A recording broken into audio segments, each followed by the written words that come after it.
हाँ।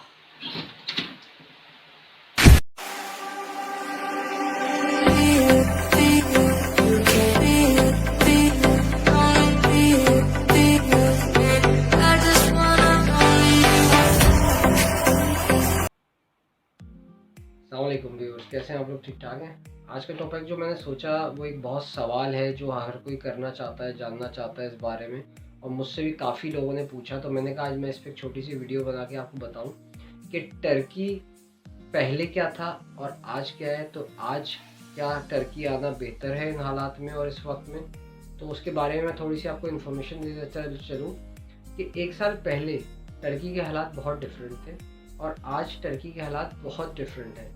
वो किस तरह कि पहले लोग टर्की का वीज़ा लेते थे, यहाँ पर आते थे और एक टीआरसी यानी कि टेम्परेरी रेजिडेंट परमिट जो टर्की देता था अपने टूरिस्ट को कि वो 1 साल तक यहाँ रह सकते हैं, उसी टीआरसी के बिहाफ लोग यहाँ आते थे, जॉब्स भी करते थे।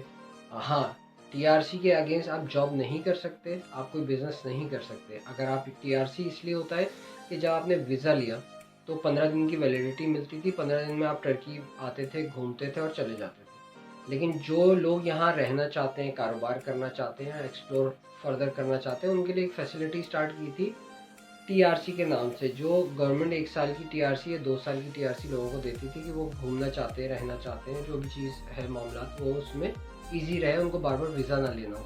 इवन दो कि वो मुल्क अपने मुल्क वापस जाए और जब वापस आ रहे हो तो उनको वीज़ा नहीं चाहिए होगा, वो उस टीआरसी के बिहाफ आ सकते हैं। ये सिलसिला चलता रहा आपकी फैब 10 तक 2022। फैब 10 2022 को इन्होंने ये टीआरसी डिसकंटिन्यू कर दी क्योंकि उनको फर्दर अब वो चीज़ फैसिलिटेट नहीं करना था। उसके बाद से जो भी लोग यहाँ आते रहे वीज़ा के ऊपर और वो टीआरसी अप्लाई करते रहे, वो टीआरसी रिजेक्ट होते गए।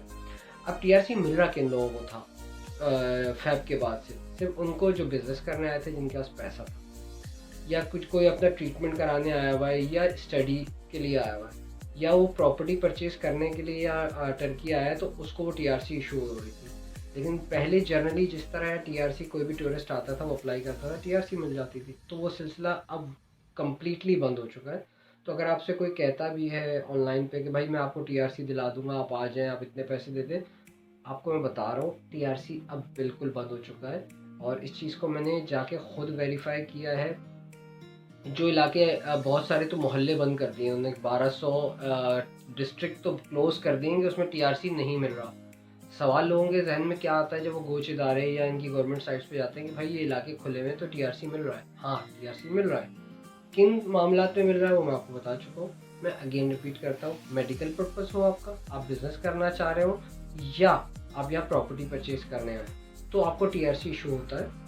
और वो आपको 1 साल का होता है। उस साल के अंदर आपको जस्टिफाई करना होता है और बताना होता है कि जिस मकसद के लिए आपने टीआरसी लिया था वो आपने फुलफिल कर दिया, तो वो फर्दर रिन्यू होता रहता है। अब रही बात ये कि पहले क्या मामला थे और अब क्या मामला थे। देखिए, पहले जब टर्की मैं खुद आया था, मैं फैब में आया था, उस वक्त लीरा का जो रेट था और आज जो लीरा का रेट है उसमें बहुत ज़्यादा फ़र्क आ गया। इन्फ्लेशन का बहुत ज़्यादा असर पड़ा टर्की में। पहले यहाँ आप ये समझ लें कि जब मैं यहाँ आया था तो 2450 Turkish lira standard basic salary होती थी। आज वो उठ के चली गई 4000 पे।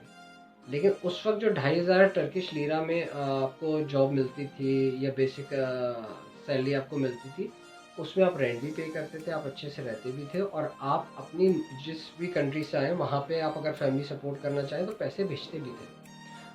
आसान थी चीज़ें, इतनी एक्सपेंसिव नहीं। छोटी सी मिसाल देता हूँ आपको। फैब में जो था वो प्राइस क्या थी, तकरीबन 2450 ये पेमेंट होती थी नॉर्मल एवरेज।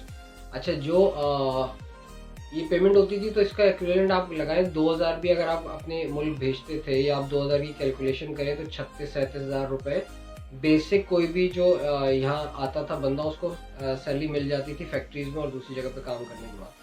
अब वो जो है वो 6000 तक हो गई है। लेकिन इन्फ्लेशन इतना बढ़ गया है कि उस वक्त आपको रेंट जो था वो 1000 रुपये में मैक्सिमम आपको जगह मिल जाती थी। रेंट आप पे कर देते थे, 300-400 लीरा 500 लीरा में आपका गुजारा हो जाता था। अब आप ये समझेंगे 6000 टर्किश लीरा की नौकरी यहाँ मौजूद है, लेकिन 4000 रुपये आपका बेसिक एक्सपेंस हो गया। 4000 टर्किश लीरा, जिसमें आपका अपार्टमेंट का रेंट होता है, उसमें इलेक्ट्रिक, गैस, पानी और आपकी अपनी ग्रॉसरी जो आप खाएंगे पिएंगे आएंगे जाएंगे। तो बहुत ज़्यादा इन्फ्लेशन की वजह से रेट्स बहुत ज़्यादा हाई हो गए। तो सर्वाइवल ऐसा नहीं है कि अभी मिसाल है मैं सोचता हूँ कि मैं टर्की आ जाऊँ। पहली बात तो ये कि देखिए टीआरसी नहीं मिल रहा, टीआरसी के बगैर आप इलीगल अगर यहाँ रहेंगे तो अब बहुत सारे मामला डिफरेंट हो गए। इवन दो कि अब मैं खुद भी बाहर जाता हूँ तो मुझे कहीं ना कहीं पुलिस या दूसरे मामला देखने पड़ते हैं। मैं लीगल हूँ तो मुझे कोई प्रॉब्लम नहीं होती, लेकिन इलीगल लोगों को ये लेकर जाते हैं कैंप में, वहाँ 2-2 4-4 महीने उनके साथ मामला होते हैं, फिर वो डिपोर्ट होते हैं, बड़ी सारी एक मामला है। तो देखिए आप जब भी आए, देखिए टर्की कौन आ सकता है इस वक्त बेस्ट किसके लिए? जो ऑनलाइन काम कर रहा हो, जिसकी सोर्स ऑफ इनकम ऐसी हो कि वो ऑनलाइन हो, कहीं पे भी रह के कमा सकता है और खर्च कर सकता है। दूसरी बात, जो यहाँ आके बिजनेस करना चाह रहा है तो वो करें बिजनेस, कोई मसला नहीं है, चीज़ों को होमवर्क करके स्ट्रॉन्ग आए, यहाँ आके अपना होमवर्क करें। तीसरी चीज़, जिसने प्रॉपर्टी लेनी है वो यहाँ आए, इन्वेस्ट करे, रह सकता है, बिल्कुल अच्छी बात है। और उसके पास अगर मल्टीपल प्रॉपर्टीज लेने की ताकत है तो एक में रहे और दूसरी को रेंट आउट करे, सबसे बेस्ट चीज़ है, बेहतरीन जगह है, सिक्योरिटी है, एजुकेशन बच्चों के हिसाब से फ्री है, बहुत सारे मामलात आसान है, आप यूरोप का पार्ट बन जाते हैं, एक अच्छी लाइफ आप गुजार सकते हैं। लेकिन ये उन लोगों के लिए नहीं है जो यहाँ के जॉब करना चाह रहे हैं और जॉब सीकर होके वो चाहते हैं कि मैं टर्की आ जाऊँ तो मैं यहाँ से पैसे कमाऊंगा और फिर मैं घर भेजूंगा और मैं कुछ कर लूँगा। तो ऐसा कुछ भी नहीं। देखिए जब आप टर्की आते हैं सबसे बड़ा प्रॉब्लम आपको क्या आता है? Language barrier. यहाँ पे 10% टर्किश लोगों को इंग्लिश आती है, तो 10% आप ये समझ लें 90% लोगों को सिर्फ टर्किश आती है। तो सबसे पहले आपको यहाँ के लैंग्वेज प्रॉब्लम होगा। जब आपको लैंग्वेज का प्रॉब्लम होगा तो आप उसको ओवरकम करने में ही आपको 4-5 महीने लग जाएंगे। 4-5 महीने के लिए आपको बैकअप होना चाहिए। अगर आप इलीगल हैं, लिटरली आप माने नहीं माने, मैं यहाँ इलीगल लोगों से मिला हूँ, वो किसी भी फैक्ट्री में जाके 5,000 तक 6,000 तक की नौकरियाँ कर रहे हैं, वहीं पे रहते हैं, वहीं पे खाते हैं, जो उनकी रिहाइश है वहाँ पे वो आप नहीं रह पाएंगे। बहुत बुरे हालों में वो रह रहे हैं। फैक्ट्रियों से बाहर वो इसलिए नहीं जाते कि पुलिस अगर पकड़ लेगी तो वो इलीगल है। उसकी बात दूसरा, ट्रैवलिंग कॉस्ट और दूसरी कॉस्ट इतनी ज़्यादा हाई हो चुकी है कि सर्वाइवल मुश्किल से मुश्किल होता जा रहा है। तो इंडिविजुअल बंदा यहाँ आएगा, 5-6 साल लगाएगा, उसके बाद भी एंड रिजल्ट उसको कुछ नहीं मिलने वाला। तो पहली बात तो ये है कि देखें, आप अगर बिजनेस की नीयत से आ रहे हैं और प्रॉपर्टी परचेज करने आ रहे हैं, बेस्ट चीज़ है। अगर आप दूसरी नीयत से आ रहे हैं कि मैं जॉब करूँगा तो बेकार है। उसकी वजह क्या है? एक मेजर मैं आपको बात बताता हूँ। इन्फ्लेशन का ये हाल है कि जब मैं फैब में आया था तो इनका एक इस्तांबुल कार्ड है, सिंपल सी एक चीज़ है, जो यहाँ आते हैं आप, वो इस्तांबुल कार्ड मुख्तलिफ जगहों पे यूज़ होता है। आप ट्रैवलिंग जब करते हैं गवर्नमेंट के किसी भी ट्रांसपोर्ट सिस्टम में, 17 लीरा का था, आज वो 70 टर्किश लीरा का है गवर्नमेंट का कार्ड। और उसके चार्जेस हैं। फैब में क्या थे, जब आप एक बस नॉर्मल बस लेते थे, हाँ अच्छा यहाँ पे ना बसेस में मेट्रो में कहीं पे भी पैसे आप नहीं देते, आप यहाँ कार्ड मशीन से जाके चार्ज करते हैं और कार्ड को टैप करते हैं, बसेस में भी मेट्रो में। तो पहले जब आप टैप करते थे नॉर्मल बस में तो आपके 3.5 टर्किश लीरा कटता था, फिर वहीं से आप दूसरी बस लेते थे तो 2.5 टर्किश लीरा कटता था सेम डे में। उसके बाद जब मेट्रो बस में जाते थे तो मेट्रो बस में 7.5 टर्किश लीरा कटता था वन टाइम, अब जब टैप करते थे किसी भी डेस्टिनेशन में जाने के लिए। ये मैं फैक्ट की बात बता रहा हूँ। अब खाली ट्रैवलिंग ही समझ लेंगे, अब किसी भी बस में आप जाते हैं, पहला टैप करेंगे 7.5 टर्किश लीरा आपका कट जाएगा। 7.5 टर्किश लीरा कहाँ, 3.5 टर्किश लीरा कटता था। सेकंड बस में जाएंगे तब भी 7.5 टर्किश लीरा, ये है वो जो डिस्काउंट से सेकंड बस और थर्ड बस वो ख़त्म हो गया। अब आ जाए मेट्रो में। जब हम मेट्रो में जाते हैं तो पहले 7.5 टर्किश लीरा था, अब डायरेक्ट 12 टर्किश लीरा कट जाता है, 11.95 या 85 टर्किश लीरा वन टैप पे कट जाता है। तो बताने का मतलब ये है कि नॉर्मल और डेली के जो आपके एक्सपेंसेस हैं वो इतनी हाई रेशो पे चले गए हैं कि आप सर्वाइवल मोड में नहीं आ सकते। तो बेहतर ये है कि अगर टर्की आ रहे हो या टर्की का प्लान बनाएं तो ये माइंड में रखें कि यहाँ जॉब्स के लिए कोई जगह नहीं है।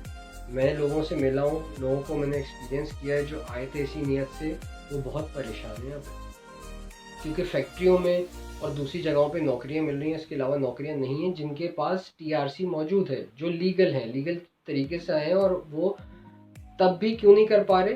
क्योंकि सबसे बड़ी प्रॉब्लम ये है कि उनको टर्किश नहीं आती, और टर्किश ना आने की वजह से वो दूसरी जगहों पे लोगों से इंटरेक्शन नहीं कर सकते। तो हालत मजबूरी, कोई शू फैक्ट्री में काम कर रहा है, कोई लेबर में है, कोई क्लीनिंग कर रहा है, कोई घर साफ़ कर रहा है, कोई गाड़ियाँ धो रहा है। तो देखें वो उसके बाद भी फ्यूचर नहीं है। वो इसलिए नहीं है कि इनका नहीं पता कि टीआरसी टेम्परेरी रेजिडेंट कार्ड है। वो अगले साल गवर्नमेंट अगर सबको कैंसिल कर देगी या किसी का भी कैंसिल कर लेगी, आप कुछ नहीं कर सकते। वो कोई परमानेंट चीज़ नहीं है कि जिसको आप चैलेंज कर लें या जिसके पीछे आप किसी भी तरह से कोई केस करके किसी तरह सर्वाइवल कर लें, ऐसा कुछ भी नहीं। तो मेरे दोस्तों, मेरे भाइयों, आप टर्की आ रहे हैं तो जो तरीक़ेकार मैंने बताया है, अगर उस तरीक़ेकार से आप आते हैं तो बिल्कुल आएँ। बहुत अच्छी जगह है, बहुत अच्छा मुल्क है, बहुत सारी आसानियाँ हैं, सिक्योरिटी बेहतरीन है, पूरा यूरोप। अदरवाइज़ अगर जॉब करने आ रहे हैं तो मेरा मशवरा है कि इस सोच को छोड़ दीजिए और बाहर ही जाना है तो किसी और मुल्क में ट्राई करें जहाँ जॉब्स की अगेंस्ट या दूसरी चीज़ों में आपको प्रॉब्लम ना हो। Thank you.